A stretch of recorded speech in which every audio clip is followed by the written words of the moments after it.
नमस्कार साथियों, मैं आशीष पांडे आपका स्वागत करता हूं आपके अपने YouTube चैनल मंथन यूपीएससी पर। दोस्तों, आशा करता हूं कि आप अच्छे होंगे। दोस्तों, आपको ढेर सारी शुभकामनाएं नए साल की। आप जिस लक्ष्य के लिए लगे उस लक्ष्य के लिए आप सफल हो। दोस्तों, जैसा आपको पता है, 1 तारीख अर्थात 1 जनवरी 2024 को उत्तर प्रदेश लोक सेवा आयोग ने अपने 2024 के यूपी पीसीएस एग्जाम का नोटिफिकेशन जारी कर दिया। दोस्तों, तो आइए हम इस नोटिफिकेशन संबंधित जो भी क्या की जानकारियां दी गई उन सारी जानकारियों को हम देखते हैं। दोस्तों, तो आइए सीधे अपने टॉपिक की तरफ बढ़ते हैं, देखते हैं क्या क्या दिया गया है इसमें।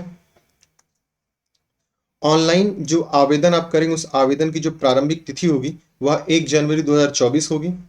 और बैंक में शुल्क जमा करने की जो आपकी अंतिम तिथि होगी यह 29/1/2024 अर्थात 29/1/2024 तक ही आप यूपीपीसीएस 2024 के लिए आप पैसे जमा कर सकते हैं। कब तक? 29/1/2024 तक। दोस्तों, आइए, और जो ऑनलाइन आवेदन स्वीकार किए जाने की जो अंतिम तिथि होगी अर्थात जो भी आप आवेदन करेंगे ऑनलाइन उसकी जो अंतिम तिथि होगी फॉर्म को स्वीकार करने के बाद 2 फरवरी 2024 तक होगी।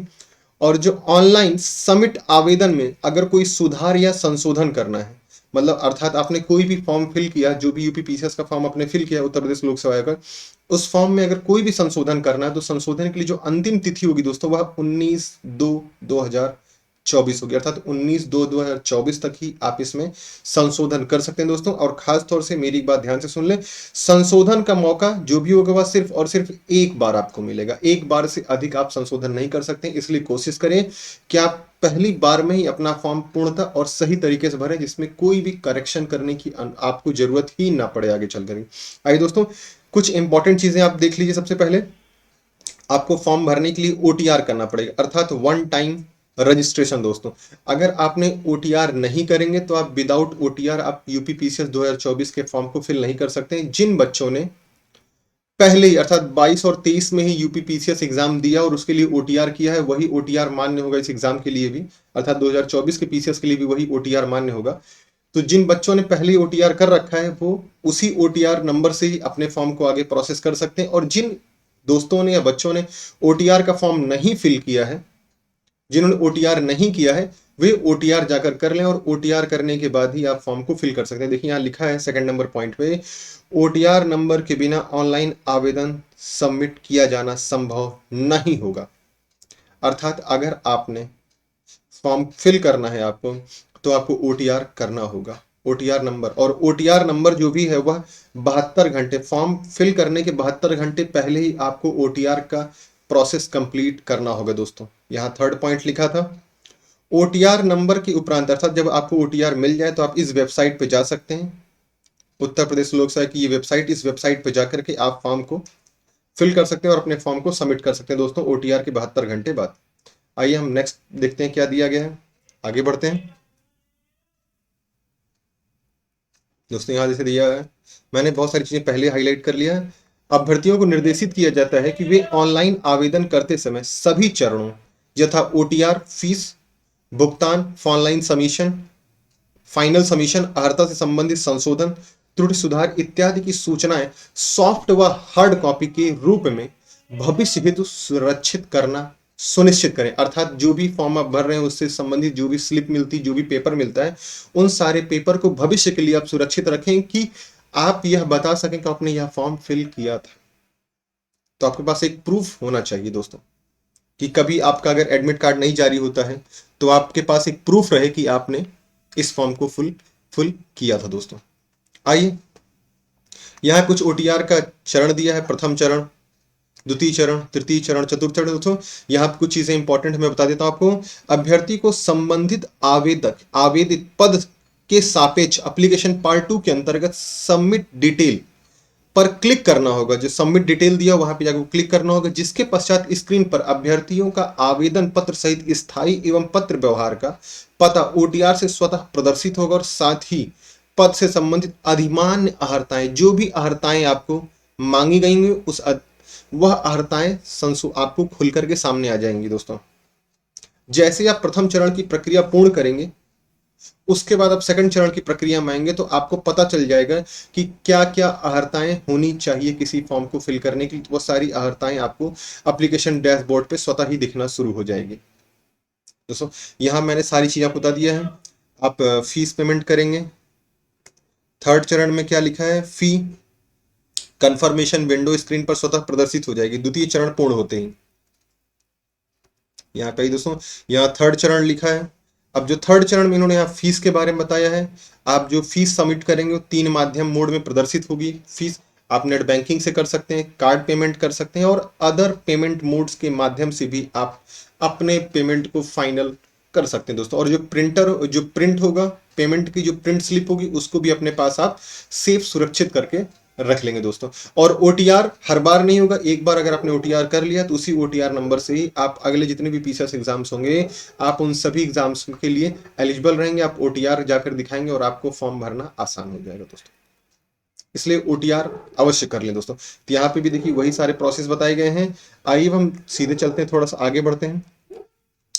आवेदन शुल्क जो है उसके बारे में क्या क्या बताया गया है। शुल्क प्रथम द्वितीय चरण की कार्यवाही पूर्ण करने प्रथम एवं द्वितीय चरण की कार्यवाही पूर्ण करने के पश्चात तृतीय चरण में दिए गए निर्देशों के अनुसार श्रेणीवार परीक्षा शुल्क जमा करें। मतलब जो भी अभ्यर्थी हैं वो जिस ग्रेड में आते हैं, जिस कैटेगरी में आते हैं, उस कैटेगरी वार के अनुसार वह अपने पैसे अर्थात जो भी फीस सबमिट करना वह सबमिट करे। जैसे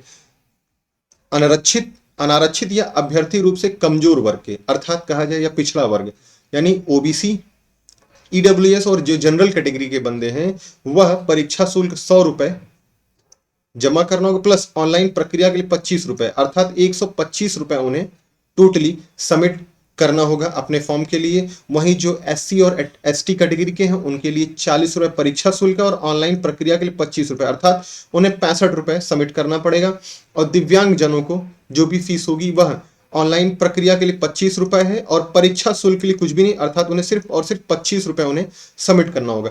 अगर कोई भूतपूर्व सैनिक है तो उन्हें 40 रुपए परीक्षा शुल्क और ऑनलाइन के लिए 25 रुपए अर्थात उन्हें 65 रुपए सबमिट करना पड़ेगा। और जो स्वतंत्रता सेनानी है वे अपनी मूल श्रेणी के अनुसार पैसे का पेमेंट कर सकते हैं दोस्तों। यहाँ सारी मैंने पेमेंट के बारे में बता दिया आपको। आइए पेमेंट से आगे बढ़ते हुए हम देखते हैं और क्या चीजें इसमें दी गई हैं। रिक्तियों की संख्या पे एक बार हम डिस्कशन कर लेते हैं। हालांकि हमने जो उम्मीद और कयास लगाया था यूपी आयोग द्वारा कि वह समथिंग 800 से लेकर 1000 के बीच में एक वैकेंसी देने की उम्मीद लग रही थी, लेकिन अभी वैकेंसीज जो आई वह लगभग 220 के आसपास वैकेंसी आई है।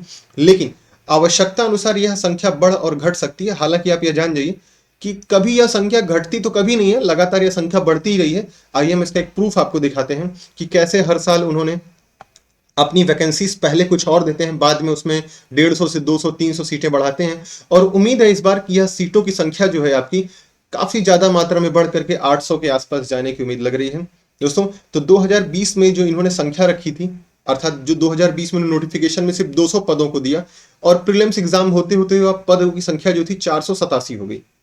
वहीं 2021 में देखा जाए तो 400 पदों के लिए नोटिफिकेशन जारी किया, लेकिन वह संख्या प्रीलिम्स एग्जाम के पहले तक 687 हो गई, 678 हो गई। 2022 में 250 पद के लिए नोटिफिकेशन जारी किया, लेकिन पदों की संख्या एग्जाम के पहले तक 384 हो गई।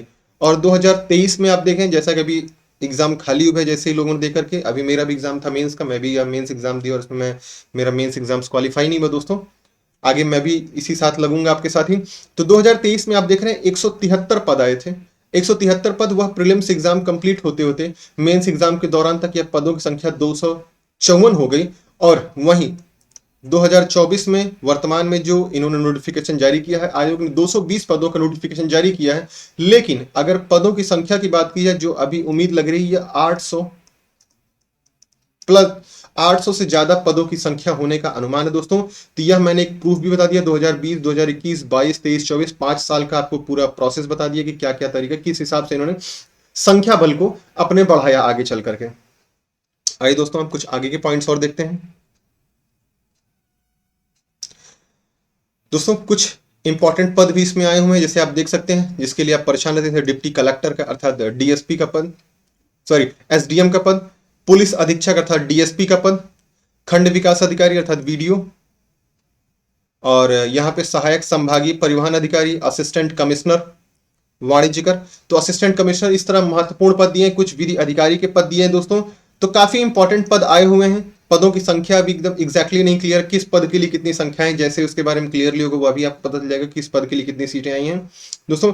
उपर्युक्त पदों, जिन पदों के अध्याचन अब तक प्राप्त हो चुके हैं उन्हें परीक्षा हेतु सम्मिलित कर लिया जाएगा। अर्थात एग्जाम होने से पहले जो भी अध्याचन उनको आयोग को मिलता जाएगा वह पदों की संख्या अध्याचन के अनुसार वह पदों की संख्या लगातार बढ़ती चली जाएगी दोस्तों। तो जैसा कि यहां से लेकर आप देख सकते हैं, यहां से लेकर के कौन कौन से महत्वपूर्ण पद हैं उस पदों को आप देख सकते हैं। सीधे जाकर के आप इसे नोटिफिकेशन डाउनलोड कर सकते दोस्तों। यह आपको डिस्क्रिप्शन बॉक्स में भी आपको हमारा पीडीएफ मिल जाएगा, वहां से जाके पीडीएफ डाउनलोड कर सकते हैं, या फिर आप हमारे टेलीग्राम चैनल मंथन यूपीएससी से ज्वाइन होकर के आप वहां पर भी जाकर के इस पीडीएफ को आप डाउनलोड कर सकते हैं। एज इट इज हम पीडीएफ वहां पर हाईलाइटेड फॉर्म में हम इस पीडीएफ को अपलोड कर देंगे। इसमें बहुत सारी और डिटेल दी गई है दोस्तों। आइए देखते हैं और सारे क्या डिटेल्स दिए गए हैं इसमें।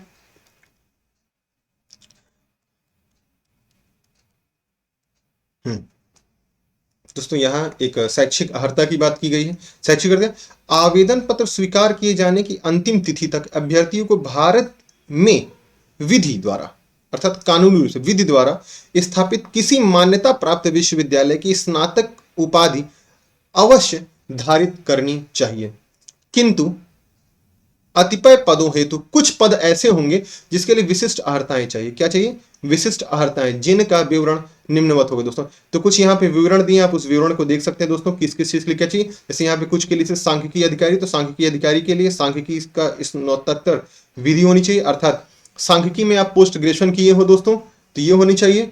साथ ही कुछ और भी चीजें यहाँ दी गई हैं, कुछ और भी हम देख लेते हैं क्या है। अगर आपको उप निबंधक बनना है तो उसके लिए आपको विधि में स्नातक होना पड़ेगा दोस्तों। विधि में स्नातक अर्थात लॉ किए हो आप, लॉ की डिग्री आपके पास होनी चाहिए, अर्थात आप लॉ से ग्रेजुएशन किए हो तो आप उप निबंधक का पद भर सकते हैं दोस्तों। अधिकांशतः ज्यादातर पद आप नॉर्मल ग्रेजुएशन किए हो तो उसके आधार पर भी भर सकते हैं, और कुछ पद ऐसे होते हैं जिसके लिए विशेष अर्हताएं मांगी जाती हैं आपसे, तो वह अर्हताएं आपको इस नोटिफिकेशन में दी गई दोस्तों। तो हर लाइन नोटिफिकेशन में नहीं पढ़ी जा सकती, इसलिए मैंने नोटिफिकेशन एज इट इज जैसा ही आयोग ने जारी किया वैसा ही मैंने यहाँ रख दिया है, आप इसे जाकर डाउनलोड कर सकते हो दोस्तों।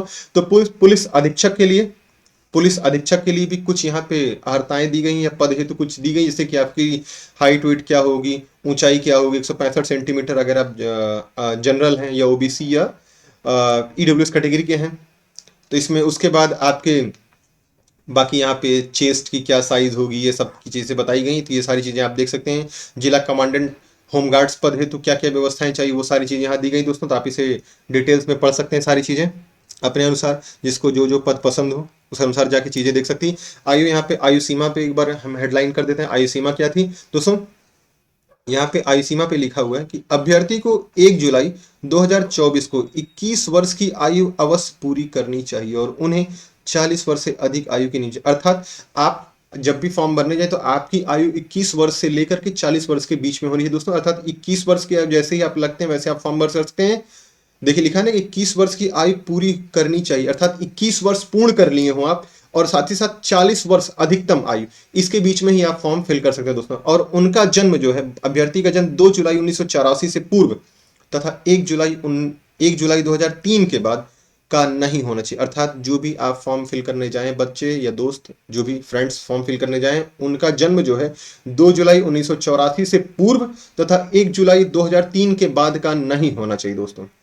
और दिव्यांगजन के लिए अधिकतम आयु सीमा 55 वर्ष रखी गई, अर्थात अभ्यर्थी का जन्म 2 जुलाई 1969 के पूर्व का नहीं होना चाहिए, अर्थात जो दिव्यांगजन है उनके लिए, अर्थात जो हैंडीकैप है उनके लिए 55 वर्ष आयु सीमा अधिकतम रखी गई है, और उनका जन्म जो है 2 जुलाई 1969 के पूर्व का नहीं होना चाहिए दोस्तों। तो यहाँ ये सारी डिटेल दी गई आयु सीमा के बारे में दोस्तों।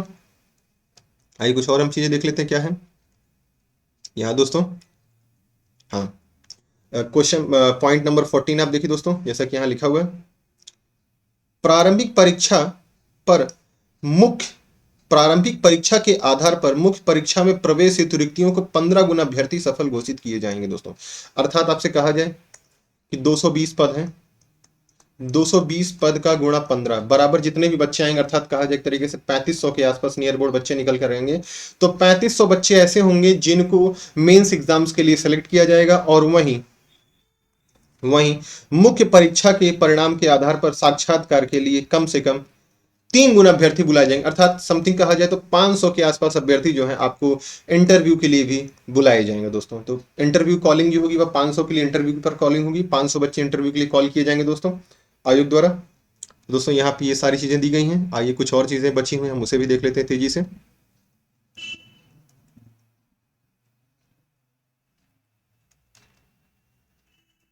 इसमें सिलेबस भी दिया हुआ है, प्रारंभिक परीक्षा, मुख्य परीक्षा, सारी चीजें बताई गई दोस्तों। यहाँ पे देखिए, प्रारंभिक परीक्षा, परीक्षा जो होगी जो आपका परीक्षा का योजना होगा वह दो तीन चरणों में होगा दोस्तों। पहले आपका प्रारंभिक चरण होगा, फिर आपका मुख्य चरण होगा दोस्तों। तब मुख्य चरण देखेंगे। एक मिनट दोस्तों। हाँ,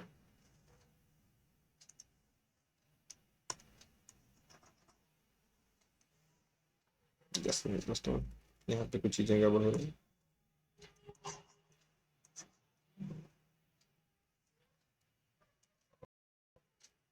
मुख्य परीक्षा, प्रारंभिक परीक्षा, उसके बाद जब आप प्रारंभिक और मुख्य परीक्षा पास हो जाएंगे तो उसके बाद आपको भरना होगा इंटरव्यू के लिए आपका फॉर्म। तो इंटरव्यू का जैसे ही प्रोसेस आप कंप्लीट होंगे देन आप सेलेक्ट हो जाएंगे दोस्तों। तो अर्थात 3 चरण में इसका एग्जाम होगा दोस्तों। तो आइए हम मेंस के चरण को देख लेते हैं, फिर हम प्रारंभिक और मुख्य, प्रारंभिक परीक्षा पहले देखते हैं क्या है प्रारंभिक परीक्षा के बारे में। यहाँ देखिए, प्रारंभिक परीक्षा जो प्रश्न पत्र 1 होगा दोस्तों, उसके लिए क्या क्या चीजें इंपॉर्टेंट है, यहाँ पे बहुत सारी चीजें दी गई हैं। जो कि 200 मार्क्स का होगा। आपका कितने मार्क्स का होगा? 200 मार्क्स का होगा दोस्तों। आपको 2 घंटे का टाइम मिलेगा, 200 मार्क्स का पूरा पेपर होगा दोस्तों। तो 200 मार्क्स का पेपर, जैसा कि आप देख रहे हैं आपकी स्क्रीन पर आपको देखने को मिल रहा होगा। और इसी तरीके से आपका उसका क्या बोलते हैं दोस्तों, सी सैट का नहीं सेकंड पेपर होगा दोस्तों, जो कि 200 नंबर का होगा। इसमें भी आपको 100 क्वेश्चन आएंगे इसमें दोस्तों। इसमें 100 क्वेश्चन होंगे और अवधि 2 घंटे की मिलेगी सेकंड पेपर के लिए। इसमें भी बहुत सारी चीज़ें दी गई, आप यहाँ पे पढ़ सकते हैं क्या क्या चीज़ें मांग की गई आपसे। फिर यहाँ पे अंक गणित मांग किया गया है, रीजनिंग की मांग की गई, हिंदी की मांग की गई। इन सारी चीज़ों को आप देख लीजिए क्या क्या मांग किया गया है। साथ ही आइए हम मुख्य परीक्षा की तरफ चलते हैं थोड़ा सा। मुख्य परीक्षा में क्या क्या विषय है? मुख्य परीक्षा में कुछ चीजें अनिवार्य हैं आपके लिए जो की गई है। क्या? सामान्य हिंदी का एक पेपर होगा जो कि 150 मार्क्स का होगा दोस्तों। निबंध के एक पेपर होंगे 150 मार्क्स का। फिर GS1, GS2, GS3, GS4 4 paper होंगे जो पिछले 4 सालों से 2018 से लगातार लगातार हो रहा है, 200 मार्क्स के दोस्तों। और इस साल इंट्रोड्यूस हुआ है पेपर 5 और 6 जो यूपी स्पेशल करके होगा। यह 200 मार्क्स, 200 मार्क्स होगा दोस्तों। तो यहाँ पे मेंस की भी सारी चीजें बता गई हैं। और दोस्तों जब आप इस PDF को डाउनलोड करेंगे, या आप आयोग की वेबसाइट पे भी जाके देख सकते हैं, वहां पर भी आपको मिल जाएगा। या आप हमारे टेलीग्राम चैनल पे भी जा सकते हैं, या आप हमारे डिस्क्रिप्शन बॉक्स में भी जाके देख सकते हैं। आपको वहां पे इस PDF का लिंक ऐड रहेगा, वहां से आप PDF जाकर दोस्तों डाउनलोड कर सकते हैं। देखिए यहाँ पे मेंस का सिलेबस दिया है पूरा, सामान्य अध्ययन 2, 3, 4, 5 इस तरह सारा सिलेबस दिया है। तो आप सारे सिलेबस को रख सकते हैं। साथ ही हम बहुत तेजी से आपके सामने कल उपस्थित होंगे और आपके समक्ष एक सबसे पहले हम सिलेबस ओवरव्यू डिफाइन करेंगे, क्या क्या सिलेबस में आपको सबसे इंपॉर्टेंट क्या क्या है। अर्थात पाठ्यक्रम पहले डिसाइड करेंगे, पाठ्यक्रम में आपको क्या क्या चीज़ें पढ़ाई जाएंगी हमारे द्वारा, क्या क्या चीज़ें कराई जाएंगी जो आपके एग्जाम्स के लिए एकदम टू द पॉइंट हो, एकदम टू द पॉइंट आपको डिस्कशन किया जाएगा दोस्तों हमारे चैनल द्वारा। बहुत सारी चीज़ें आपको बताई जाएंगी, आपको टेस्ट पेपर कराए जाएंगे एक तरीके से। साथ ही साथ आपको प्रीवियस ईयर क्वेश्चन पेपर भी कराए जाएंगे। कुछ इंपॉर्टेंट टॉपिक्स पे भी हम डिस्कशन करेंगे जो आपके लिए एग्जाम के लिए एकदम 100% रणनीति के साथ हम आपके लिए उतरेंगे दोस्तों। तो मैं अपनी बात में समाप्त करता हूँ। आप हमारे चैनल को मंथन UPSC को सब्सक्राइब करें, शेयर करें, लोगों तक इसका प्यार बढ़ाएं दोस्तों, लोगों तक शेयर करें ताकि हमारे चैनल का मोटिवेशन बढ़े और हमारे चैनल पर संख्या पर बढ़े दोस्तों। मैं अपनी बात को यहीं समाप्त करता हूँ। जय हिंद, जय भारत दोस्तों। ख्याल रखें। बाय बाय, टेक केयर दोस्तों।